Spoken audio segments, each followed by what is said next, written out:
Chapter 1. The Comfortable Silence. David Jacobs had always believed that love wasn't about fireworks. It was about the quiet moments that didn't need words. The kind where you could sit in the same room doing absolutely nothing and still feel like the world was exactly as it should be. For nearly 10 years, that had been his life with Naomi. Saturday mornings were their ritual. No alarms, no rush. Just the two of them in their cozy kitchen with sunlight spilling across the oak table like honey. Naomi sat in her usual spot, legs tucked under her, scrolling through her phone with a steaming mug of coffee in hand. David stood at the counter, rinsing blueberries for pancakes, humming softly to a tune only he knew. "Do you ever wonder," Naomi said suddenly, without looking up, "if we've become one of those boring married couples?" David glanced over his shoulder, one brow raised. "Define boring." "You know," she said, waving her free hand vaguely, "the kind that spends Saturday mornings talking about grocery lists and weather forecasts." David smirked. "We talk about more than groceries." "Like what?" Naomi challenged, grinning now. "Like, whether the dog next door is plotting against me." He flipped a pancake with exaggerated precision. "I swear, Naomi, that thing stares at me like I owe it money." Naomi laughed, the sound bright and familiar. "You're ridiculous. And you love it," he said, sliding a golden pancake onto her plate. She did love it. She loved that David could make her laugh without even trying. She loved that he never raised his voice, never made her feel small. Life with him was easy, effortless even. No drama, no games. Just two people who respected each other enough to speak plainly and listen fully. At least that's how it had always been. David sat across from her, pouring syrup over his stack. He watched her thumb dance across the screen, her smile flickering at something she read. Probably a meme. Or a text. He didn't ask. He never asked. That was part of their unspoken agreement. Trust without interrogation. Still, he noticed things, like how her phone had been lighting up more often lately. How her laughter sometimes belonged to someone else. A friend on the other end of the line, not him. He told himself it was fine. People needed space. Naomi deserved hers. "Plans for today?" he asked casually, cutting into his pancake. Naomi looked up, startled, as if she'd forgotten he was there. "Oh, I think I'm meeting the girls for brunch. You don't mind, do you?" David smiled, the kind that didn't quite reach his eyes. "Of course not. Have fun." She reached across the table, squeezed his hand briefly, then went back to her phone. David stared at the syrup pooling on his plate, listening to the soft hum of the refrigerator and the faint buzz of notifications from Naomi's side of the table. The silence was still comfortable, but for the first time it felt a little crowded. Later that afternoon, David found himself in the garage, tinkering with a toolbox he didn't really need to organize. He wasn't angry. Anger wasn't in his nature. He was just quiet, quieter than usual. He thought about his parents, about the way his mother used to say, "Love is like a garden, David. You can't just plant it and walk away. You have to water it even when it rains." He wondered if he'd forgotten to water something. That evening, Naomi breezed through the door smelling faintly of champagne and laughter. Her cheeks were flushed, her hair wind-tossed. She looked happy, radiant even. David felt a pang of something he couldn't name. "Hey you," she said, dropping her purse on the counter. "Sorry I'm late. Brunch turned into shopping." "No problem," David said, closing the laptop he hadn't really been working on. "Did you have fun?" "Yeah," she said, smiling as she kicked off her heels. "You should have come." He chuckled softly. "Pretty sure I'd ruin the vibe." Naomi crossed the room, kissed his cheek, and disappeared into the bedroom humming a tune. David sat there for a long moment, staring at the empty doorway. He wasn't worried. Not yet. But he felt something shift, like the first ripple before a storm. Chapter 2. The new friend. Naomi Jacobs had never considered herself a social butterfly. She liked people well enough, but she wasn't the type to collect friends like seashells. Her circle was small, curated, 2 close friends from college and a handful of coworkers she could tolerate over lunch. That was enough, until Mia walked into her life. It happened on a Tuesday, the kind of Tuesday that felt like it had been dipped in beige. Naomi was at her desk, sipping lukewarm coffee and wondering if the printer had a personal vendetta against her, when the office door swung open and in breezed Mia, tall, stylish, and carrying an energy that made the fluorescent lights seem less cruel. "Hi," Mia said, flashing a smile that could power a small city. "I'm Mia. Just started today." Naomi looked up, startled by the enthusiasm. "Oh hey, welcome. I'm Naomi." "Naomi," Mia repeated, like she was tasting the name. "Pretty. You look like someone who knows where the good coffee is." Naomi laughed. "I do, but it's guarded by dragons and a broken vending machine." Mia grinned. "Sounds like my kind of adventure." By lunch, Mia had charmed half the office and convinced Naomi to join her and a few others for drinks after work. Naomi hesitated. She wasn't big on spontaneous plans, but Mia had that rare gift of making hesitation feel like a crime against fun. "Come on," Mia said, leaning on Naomi's desk like they'd been friends for years. "One drink. You can even leave early if you hate us." Naomi smiled. "Fine. One drink." That one drink turned into two. Two turned into laughter so loud the bartender gave them a look.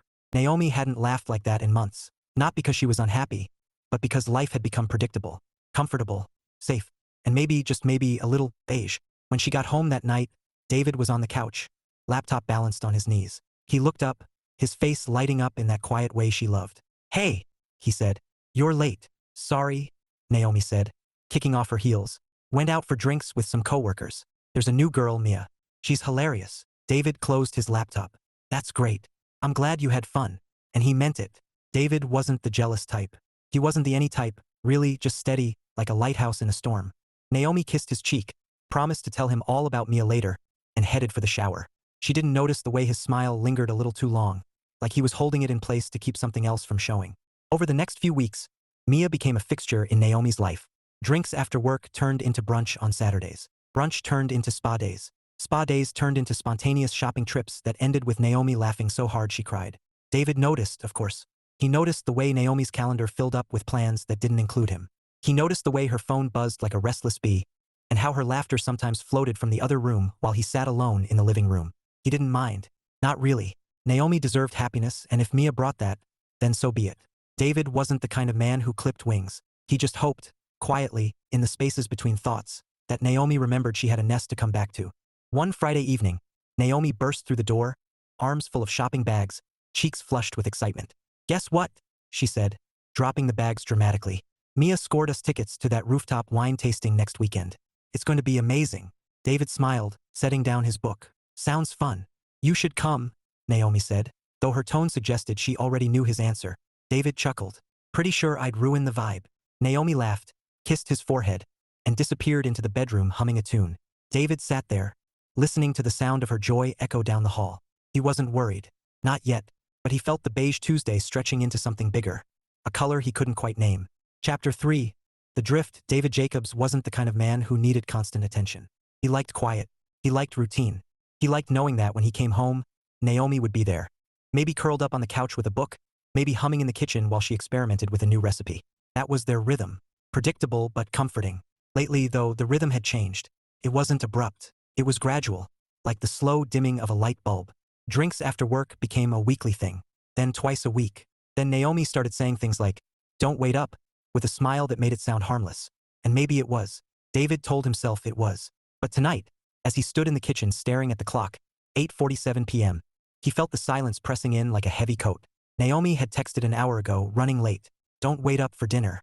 He'd smiled at the message, typed back okay, and then stared at the blinking cursor for a long time before hitting send. He opened the fridge, scanned the shelves, and decided to cook something fancy. Something Naomi loved. Maybe he'd surprise her. Maybe they'd sit down together and laugh like they used to.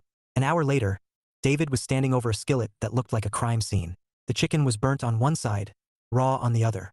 The sauce had curdled into something resembling wallpaper paste. He stared at the mess side and muttered, "Well, Gordon Ramsay would cry."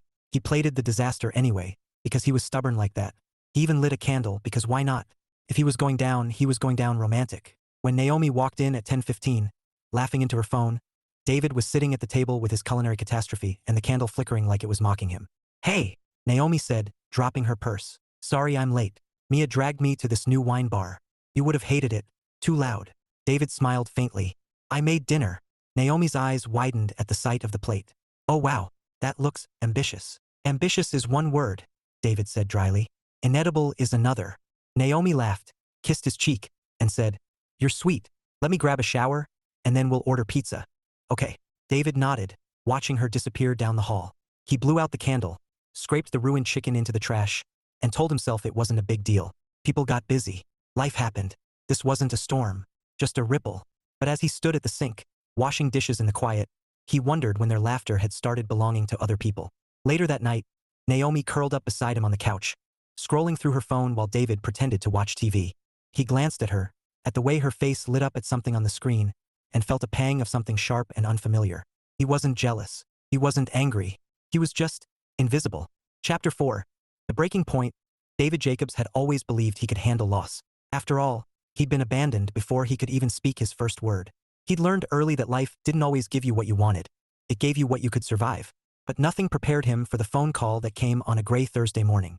"Mr. Jacobs?" The voice was gentle, clinical. "I'm sorry to inform you, Your mother passed away in her sleep. David sat at his desk, staring at the muted glow of his computer screen as the words sank in like stones. Passed away. In her sleep. Natural causes, they said. But David knew better. He knew heartbreak when he saw it. His mother had been lonely for years, ever since Carl died. She smiled for him, laughed at his jokes, but he could see the emptiness behind her eyes. He tried to fill it, but maybe love wasn't enough to patch a hole that deep. He thanked the caller, hung up, and sat there for a long time, listening to the hum of the office like it was coming from another planet. Then he stood, walked out, and drove to her house. The house smelled like her. Lavender and old books. Her favorite mug sat on the counter, half full of cold tea. A picture of Carl smiled from the kitchen wall, the same picture she talked to every morning. David touched the frame, his throat tightening. Guess you found her, he whispered to the photo. Hope you're making her coffee up there. He spent the next few hours moving through the house like a ghost, calling the lawyer, arranging the funeral, signing papers that felt heavier than they should. He didn't cry. Not yet. He couldn't. There was too much to do. That night, David sat at the edge of his bed, phone in hand. He typed out a message to Naomi. Mom passed away today. His thumb hovered over the send button. He stared at it, then deleted the words. He'd tell her in person. This wasn't something you text. When Naomi came home, she was laughing into her phone, her voice bright and airy. Mia, you're insane, she said, tossing her purse onto the couch. Okay, I'll see you tomorrow. David opened his mouth, closed it. Naomi kissed his cheek, kicked off her heels, and disappeared into the bathroom humming a tune. He sat there, staring at the doorway, the words lodged in his throat like broken glass. He tried again the next day, and the day after that. Each time, Naomi was distracted, scrolling through her phone, rushing out the door, laughing at something that wasn't him. Each time, David swallowed the words and told himself, tomorrow. I'll tell her tomorrow. Tomorrow never came. The funeral was small. Just David, the pastor, and a handful of neighbors who remembered Carl and Mabel from church. David stood alone at the graveside, the wind tugging at his coat, staring at the two names etched in stone. Carl Jacobs, Mabel Jacobs, together again. He broke then. Not loudly, not dramatically. Just a quiet collapse, like a building giving way after years of strain. He knelt in the grass, tears streaking down his face, and whispered, I tried, Mom. I really did. For the first time since he was 8 months old, David felt completely and utterly alone. When he got home that night, Naomi was out with Mia. He didn't wait up. He didn't even turn on the lights. He sat in the dark, listening to the silence, wondering if this was all there was now. A life measured in empty rooms and unanswered words. Chapter 5. The shattered plate. Saturday mornings had always been sacred in the Jacobs household. Pancakes, coffee, sunlight spilling across the kitchen table. Simple rituals that felt like home. Today, Naomi sat in her usual spot, scrolling through her phone, a faint smile tugging at her lips. David stood at the sink, rinsing dishes from breakfast, sleeves rolled up, quiet as ever. They were talking about plans for the day while Naomi was talking. David was listening, nodding at the right moments, his hands moving mechanically under the stream of water. You know what we should do? Naomi said suddenly, her voice bright. We should go visit your mom. It's been, 9 or 10 months. I miss her. She's probably wondering if I fell off the planet. The sound of porcelain shattering on tile cut through the air like a gunshot. Naomi froze, her phone slipping from her fingers onto the table. She looked up, startled, and saw David standing rigid, his back to her, shoulders trembling. The broken plate lay in jagged pieces at his feet. David! Her voice was soft, cautious. What's wrong? He turned slowly, and the sight of his face stole the breath from her lungs. His eyes were red, tears streaking down his cheeks. His jaw clenched like he was holding back a scream. David, she whispered, moving toward him. Talk to me. For a moment, he just stared at her, like he was trying to decide if words were worth the effort. Then, in a voice so quiet it barely carried across the room, he said, She's gone. Naomi blinked. What? My mom, David said, his voice cracking. She died. Weeks ago. The world tilted. Naomi felt the blood drain from her face. No, that's not David. Why didn't you? I tried, he said, the words tumbling out now, raw and jagged. I tried to tell you, so many times, but you were busy. You were laughing. You were living your best life without me. Naomi's throat burned. David, I buried her alone, he said, his voice breaking completely. Because you didn't have time. Because you didn't see me. And you know what? Nobody has ever made me feel as alone as you have. The silence that followed was deafening. Naomi stood there, her heart pounding, her mind flashing through every brunch, every spa day, every night she'd come home late without noticing the sadness in his eyes. She wanted to speak, to explain, to beg. But what excuse could cover this? David wiped his face with the back of his hand, turned, and walked down the hall. The bedroom door closed with a soft click that sounded louder than any slam. Naomi sank into a chair, her legs trembling, her chest tight. She stared at the broken plate on the floor, at the shards scattered like pieces of the life she thought was perfect. Her husband buried his mother, and she hadn't even known. Naomi sat there for a long time, replaying every moment of the past year like a cruel montage. The late nights, the endless laughter with Mia, the way she'd assumed silence meant everything was fine. She hadn't been malicious. She hadn't meant to hurt him. But carelessness could wound deeper than cruelty. She pressed her hands to her face, tears spilling hot and fast. She didn't know how to fix this or if it could be fixed. But one thing was certain. She wasn't giving up her husband because she got distracted. That ended now. Chapter 6. Naomi's Reckoning. Naomi Jacobs had always considered herself a good wife. Loyal, loving, present. But as she sat in her parents' kitchen, staring into a mug of untouched tea, she wondered if she'd been living in a fantasy. Her mother, Evelyn, was bustling around the stove, humming softly as she stirred a pot of soup. Her father, Richard, sat at the table across from Naomi, newspaper folded neatly beside him. He watched her with the kind of quiet patience that made Naomi feel like she was 8 years old again, confessing she'd broken a vase. "So," Evelyn said finally, turning with a spoon in hand, "you've been sitting there for 20 minutes without saying a word. Either you're planning to join a monastery, or something's wrong." Naomi let out a shaky laugh. "Something's wrong." Richard leaned back in his chair. "Marriage wrong or mortgage wrong?" "Marriage," Naomi whispered, her throat tightening. "Dad, I messed up." Evelyn abandoned the soup and sat beside her daughter, her hand warm on Naomi's arm. "Talk to us." Naomi took a deep breath, the words tumbling out like stones. "David's mom died weeks ago, and I didn't know. He tried to tell me, but I was too busy, too distracted. I buried myself in brunches and spa days and, God, I didn't even see him." Evelyn's eyes softened with sympathy. Richard's jaw tightened, but his voice was calm. "Did he say that?" Naomi nodded, tears spilling down her cheeks.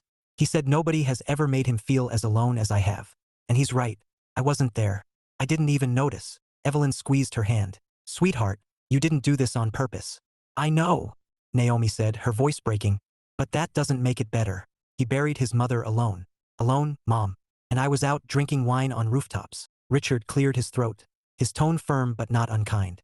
"Naomi, marriage isn't autopilot. You can't just assume everything's fine because no one's yelling. Silence doesn't always mean peace." Naomi winced. I thought we were okay." "He never said anything." "Men don't always say," Evelyn murmured. "Especially good men. They just hurt quietly." Naomi pressed her hands to her face. "I don't know how to fix this." Evelyn tilted her chin gently. "You start by showing up. Not with flowers or grand gestures, though those don't hurt, but with time, tension, effort. You remind him that he matters more than anyone else." Richard nodded. "And you listen. Really listen. No phone. No distractions." Naomi swallowed hard, her resolve solidifying like steel. "I'm not losing him. I won't. I love David. I just forgot to show it." Evelyn smiled softly. "Then start showing it." Naomi wiped her tears, her mind already racing with plans. She didn't know if David would forgive her. She didn't know if she could erase the hurt. But she knew one thing. She wasn't giving up her husband because she got careless. Chapter 7. The olive branch. Naomi Jacobs had never been one for grand gestures. She was more of a thoughtful card and a hug kind of woman. But as she stood in the middle of the florist shop, staring at a jungle of roses, lilies, and something that looked like it belonged in a sci-fi movie, she realized a hug wasn't going to cut it this time. She needed to do something big. Something that said, "I see you. I'm sorry. I love you." Something that would make David feel like the center of her universe again because he was, and she'd been acting like he wasn't. "Can I help you?" The florist, a cheerful woman with purple hair and an apron covered in petals, appeared at Naomi's elbow. "Yes," Naomi said, her voice tight with determination. I need flowers. The kind that say, I've been a distracted idiot, but please don't give up on me." The florist blinked. "That's specific." Naomi sighed. "Long story." "Roses," the florist said decisively. "Classic apology flower." Naomi nodded. "Great. How many? How sorry are you?" Naomi groaned. "Very. 2 dozen, the florist said, already pulling stems from a bucket. "And maybe throw in some lilies for sincerity." Naomi handed over her credit card, silently praying David wouldn't think the gesture was too little, too late. The flowers were just the beginning. Naomi had a plan, a full evening dedicated to David. No phone, no distractions, just the two of them like it used to be. She'd cook his favorite meal, set the table with candles, maybe even play that playlist he loved from their early days. Simple, right? Except Naomi hadn't cooked anything more complicated than scrambled eggs in months. By 6 p.m., the kitchen looked like a war zone. The chicken was undercooked, the sauce had split into something resembling soup, and the smoke alarm was screaming like a banshee. Naomi flailed at it with a dish towel, muttering, "This is fine. Everything's fine." She finally managed to silence the alarm, only to discover she'd forgotten to buy dessert. She stared at the mess, hands on her hips, and whispered, "Okay, Plan B." Plan B was ordering takeout and transferring it to fancy plates before David got home. Naomi sprinted to the door when the delivery guy arrived, nearly tripping over the mountain of roses in the hallway. By the time David walked in, the table was set, candles flickering, flowers arranged like a botanical explosion. Naomi stood in the kitchen, trying to look casual despite the faint smell of burnt sauce lingering in the air. "Wow," David said, stopping in the doorway. His eyes swept over the scene, then landed on Naomi. "What's all this?" Naomi swallowed hard. "Dinner. For us. Just us." David's gaze softened, but his expression stayed guarded. "Looks nice." "It's takeout," Naomi admitted, her voice trembling. "I tried to cook, but the smoke alarm staged a protest." David's lips twitched, the ghost of a smile. "Sounds about right." Naomi stepped closer, her heart pounding. "David, I'm sorry. For everything. For not being there. For not seeing you. I was careless, and you deserved better." He looked at her for a long moment, his eyes searching hers. Then he nodded slowly. "Sit down." Naomi exhaled, relief washing over her like rain. It wasn't forgiveness, not yet. But it was a start. Chapter 8. The honest talk. The candles had burned low, their soft glow casting long shadows across the dining table. The takeout containers were empty, the plates pushed aside. Naomi sat with her hands clasped tightly in her lap, her heart pounding like a drum. David sat across from her, quiet, his expression unreadable. For a long moment, neither spoke. The silence was heavy, not the comfortable kind they used to share, but the kind that pressed against your ribs and made breathing feel like work. Finally, Naomi broke it. "David, please say something." He looked up, his eyes tired but steady. "What do you want me to say?" "Anything," Naomi whispered. "Yell at me. Tell me I was selfish. Tell me I hurt you. Just don't sit there like I didn't break your heart." David's jaw tightened.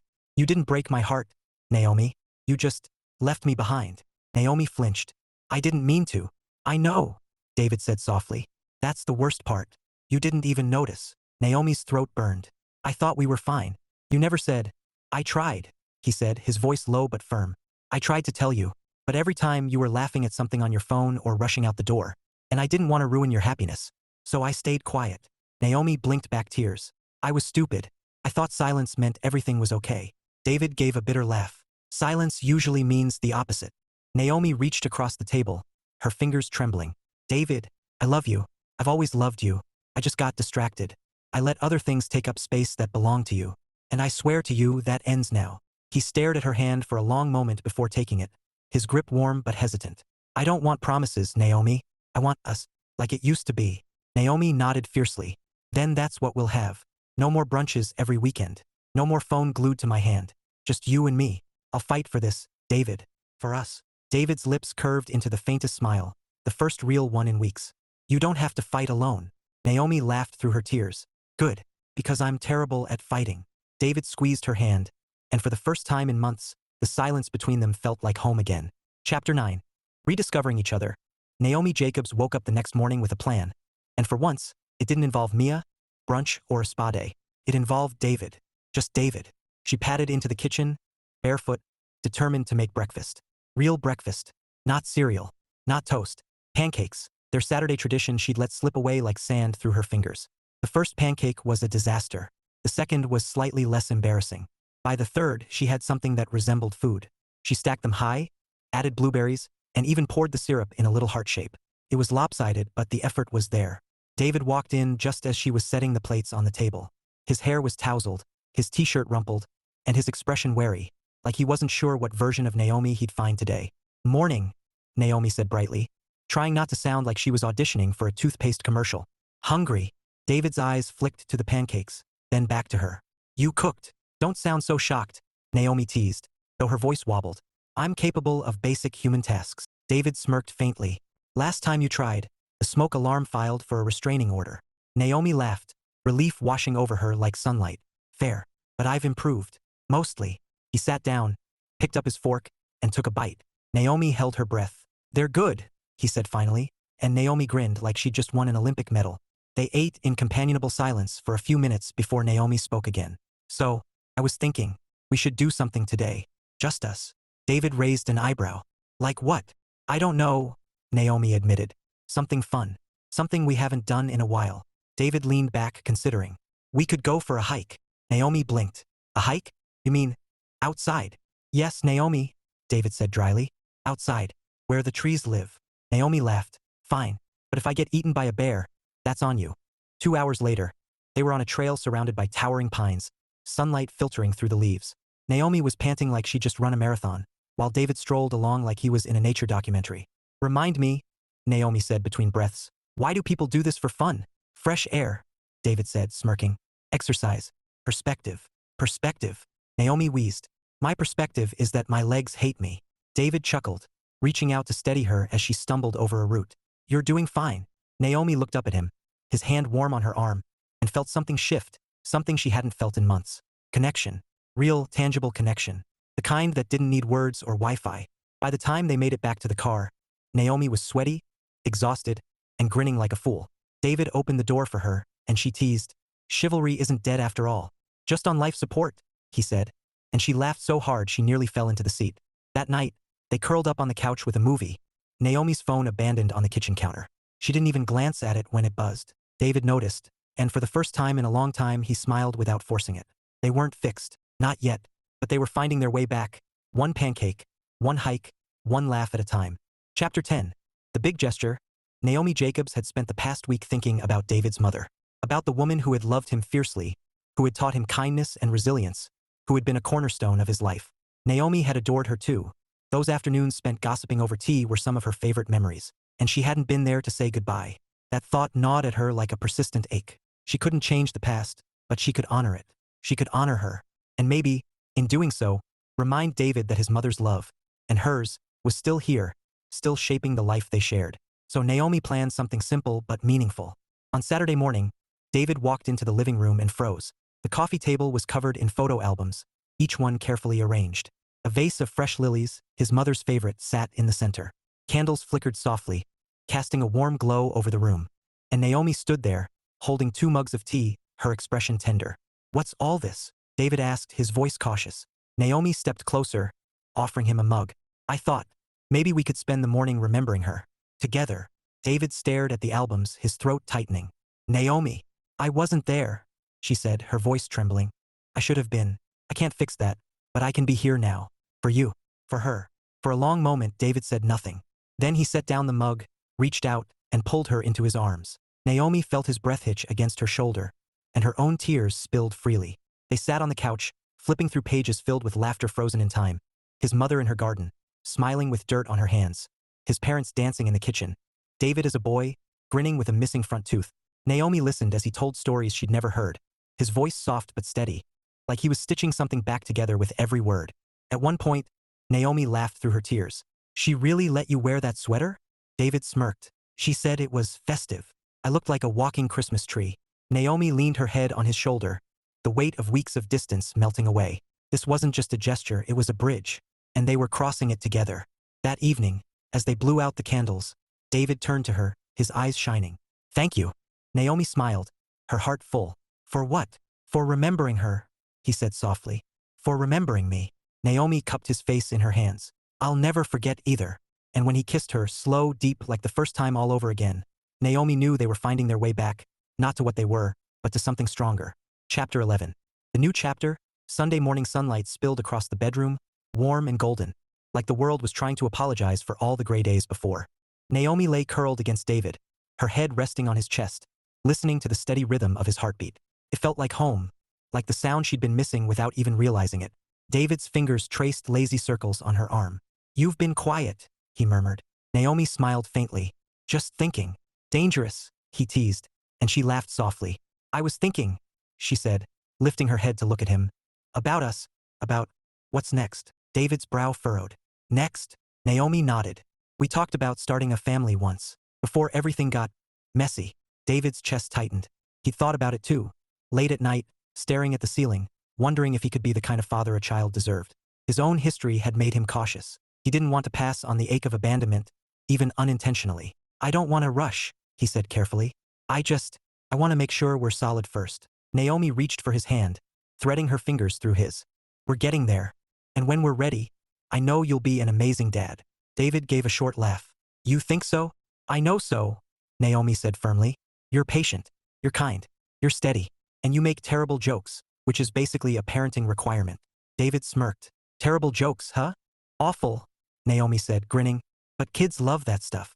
He chuckled, the sound warm and real. What about you?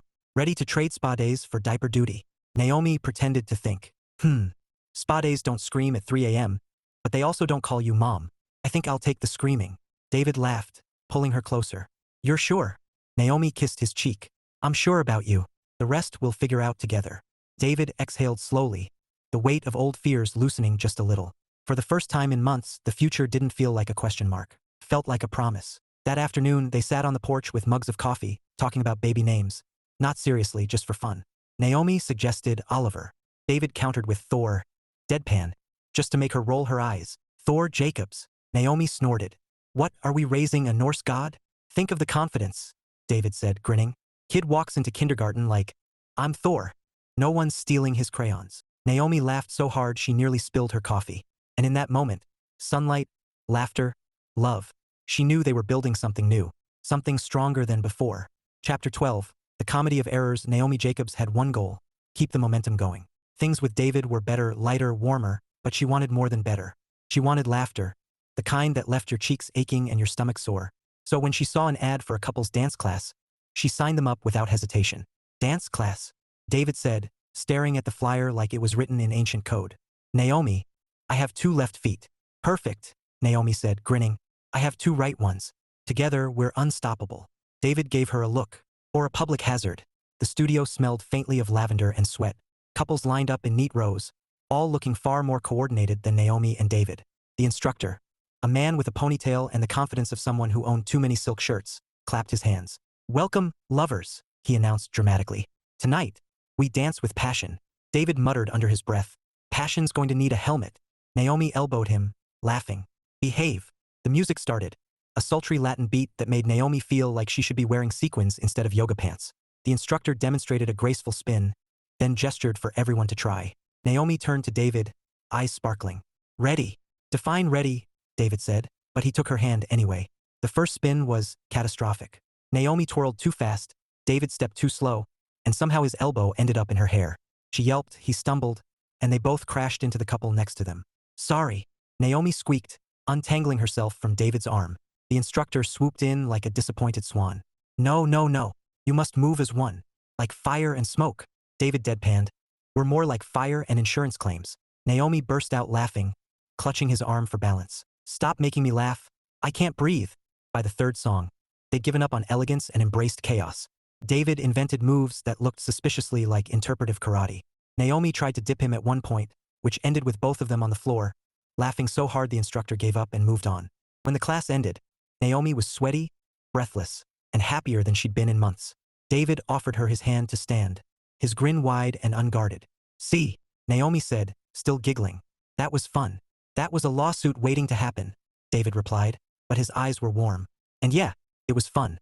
On the drive home, Naomi leaned her head against the window, smiling at the memory of David's ridiculous karate salsa. They weren't perfect. They weren't polished. But they were laughing again, and that felt like victory. Chapter 13. Full circle, the house was quiet, but not the heavy, suffocating quiet of weeks past. It was the kind of quiet that felt warm, like a blanket fresh from the dryer. Naomi sat curled on the couch, legs tucked under her, a steaming mug of tea in her hands. David was beside her, his arm draped casually along the back of the sofa, his presence steady and familiar. The flicker of the fireplace painted soft gold across the room. Outside, winter pressed against the windows, but inside, everything felt safe. Whole. Naomi's phone buzzed on the coffee table, a cheerful little vibration that once would have pulled her attention like a magnet. She glanced at it, then turned it face down without a second thought. David noticed. His lips curved into a small, genuine smile. That's new. Naomi grinned. What? Ignoring my phone. Revolutionary concept. World-changing, David said dryly, and she laughed, leaning into his side. For a while, they just sat there watching the fire dance. No words, no noise, just the kind of silence that had always been theirs. Comfortable. Easy. The silence that had been missing for too long. Finally, Naomi spoke, her voice soft. You know what I realized? David tilted his head. What? That we're not the same as we were 10 years ago, she said, tracing the rim of her mug. And that's okay. We've changed. Life changed. But I think we're stronger now. David considered that, his gaze thoughtful. Stronger. Naomi nodded. Because we broke a little. And we fixed it. Together. David's chest tightened. Not with pain this time, but with something warm and steady. He reached for her hand, threading his fingers through hers. I like the sound of that. Naomi smiled, her heart full. Me too. They spent the rest of the evening talking about nothing and everything. Movies they wanted to watch, places they wanted to visit, baby names that were still hilariously up for debate. Naomi teased him about Thor Jacobs again, and David countered with Princess Consuela Banana Hammock, just to make her snort tea through her nose. When they finally went to bed, Naomi curled against him, her head on his chest, and whispered, "Thank you for not giving up on me." David kissed her hair, his voice low and certain. Never. And as the fire burned low and the world outside faded into quiet, Naomi knew this wasn't the end of their story. It was the beginning of a new chapter, one they'd write together, with laughter, love, and the kind of resilience that only comes from finding your way back.